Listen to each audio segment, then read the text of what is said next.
Hello, everyone. Welcome to today's class. Today we're going to talk about articles in Portuguese. All right. In Portuguese, we have definite articles and indefinite articles as you have in English. So let me share my screen with you. Um, yes, here it is. All right. Okay, good. So, for the definite articles in Portuguese, we have four words. Yeah, in English, you have only the word the, but in Portuguese, we have o, os, a, as. So the articles in Portuguese must agree with the noun according to their number and gender. So, for example, we use o before masculine singular nouns. For example, o carro, o carro. Carro is a masculine word in Portuguese. Most of the words that end with O in Portuguese are masculine, and most of the words that end with A in Portuguese are feminine. All right. Of course, there are some exceptions, but it's going to happen in, I would say, like maybe 80% of the cases. All right. So, o carro, masculine singular. By the way, o carro means the car. All right. And we use a for feminine singular nouns. For example, a casa. As I said before, most of the words, most of the nouns in Portuguese that end with a or a are feminine. All right. So casa is feminine. A casa. A casa means the house. The house. All right.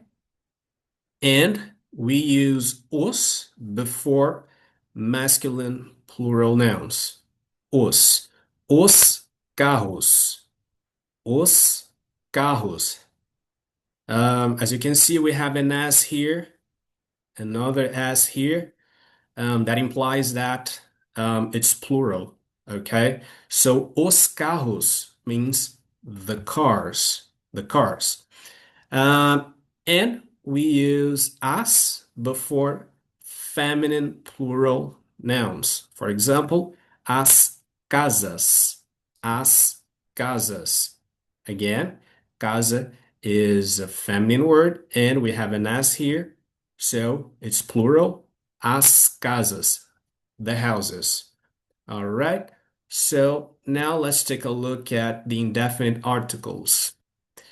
Uh, Again, we have four words: uma, uns, umas. Okay? Uma, uns, umas.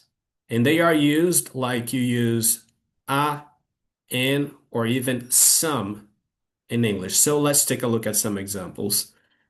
We use for masculine singular nouns. For example, livro.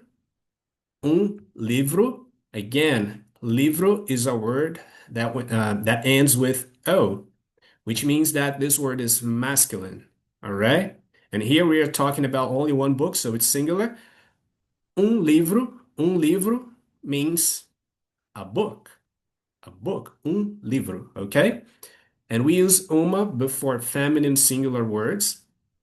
For example, uma caneta.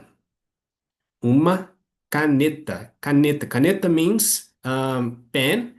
And as you can see here, it ends with a. Okay? Caneta. A. So it's a feminine noun. By the way, it means pen. Okay? Uma caneta means a pen. And we use uns before masculine plural nouns. For example, uns livros. Uns livros. Both uns and umas, in this case, mean some. All right. So, uns livros, some books. Umas. Umas is used before feminine plural nouns. For example, umas canetas. Again, caneta is a feminine word, a feminine noun. And as we have an S here, it implies that it is plural. It's in its plural form. So umas canetas means some pens. So again, in Portuguese, we have definite articles, indefinite articles, just like you have in English.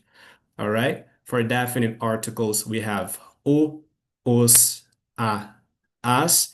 And for indefinite articles, we have uma, uns, umas. All right. And keep in mind that the articles must agree with the number and gender of the nouns. All right. So that's it for today. I hope you've enjoyed it and see you next class. Ciao.